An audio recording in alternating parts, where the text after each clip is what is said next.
இன்னைக்கு சிஎம் விஜய் போயிட்டு இன்ஸ்பெக்ட் பண்றாரு அப்படின்னு ரீல்ஸ் ஷூட்டிங் பண்ற எல்லா திட்டங்களும் ஆல்ரெடி ப்ரீவியஸ் கவர்மெண்ட் மூலியமா கொண்டு வரப்பட்டு செயல்பாட்டில் இருக்க திட்டங்கள். அவர் போய் பார்வையிடுறாரு, அவ்வளவுதான்.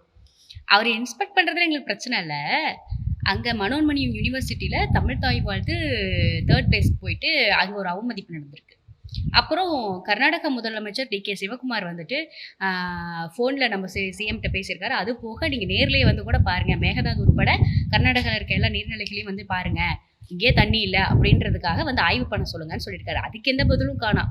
ஆனால் இங்கே ஆல்ரெடி முடிய போகிற கட்டுமான பணியை போய் பார்வையிடுறாரு. தான் கூட்டணி கட்சிக்காரன் நேரில் வந்து ஆய்வு பண்ண கூப்பிட்டதுக்கு போக முடியல. கொள்கை எதிரி கட்சிக்கு கம்ப்ளைண்ட் லெட்டர் எழுதி கொடுத்துட்ருக்காரு. எழுதி கொடுத்துட்டு போய் தூங்கிடுவார். That kind of the mass CM he's.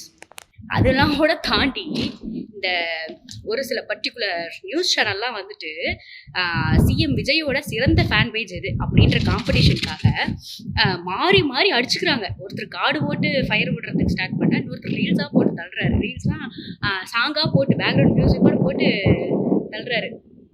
அதில் சில விஷயம்லாம் மாஸ்டர் த பிளாஸ்டர் 100 அடி 101 அடியிலிருந்து ஆய்வு செய்தார் சிஎம் விஜய்.